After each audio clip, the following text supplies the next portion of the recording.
Yamenyekanye ku mugoroba w'umunsi w'ejo ubwo uyu mwana w'umukobwa yabwiraga mwarimu we ko samusambanya kandi atabikoze inshuro imwe ahubwo amaze kubikora izirenga 3. Icyakora ngo yaraga amubwira ko ari kumwigisha uburyo azajya afata abagabo nk'uko umunyamabanga nshingwabikorwa w'umurenge wa Nyakabuye Kamari Kimonya bivuga.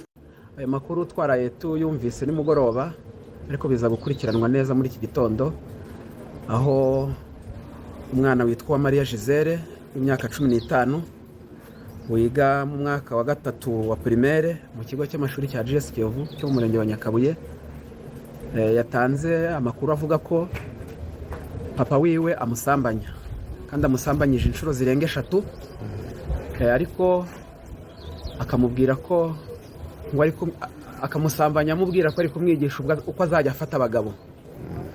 Uyu mwana rero amakuru yahaye umwarimu we umwigisha bita Sibomana Jean de Dieu anari watanze ayo makuru. Umubyeyi w'uwo mwana yitwa Niyitegeka Theoneste afite imyaka 35 atuye mu mudugudu wa Bugumya mu kagari ka Kamano. Kugeza ubu ngubu rero akaba afungiye kuri station ya polisi Nyakabuye mu gihe iperereza ryatangiye kugira ngo bamenye uyu mugabo yarasanzwe afite umugore afitanye abana 3. Gitifu Kamara asaba ababyeyi kugira indangagaciro kandi bakirinda amakimbirane. Tubwira kugira indangagaciro z'ababyeyi kandi byose isoko yabyo binava ku makimbirane. Amakimbirane umugabo afitanye n'umugore rimwe na rimwe buriya nuko tutaba twabikurikiranye neza ariko ushobora gusanga bafitanye amakimbirane bigeze no ku rwego rwo kuba batakibana mu cyumba.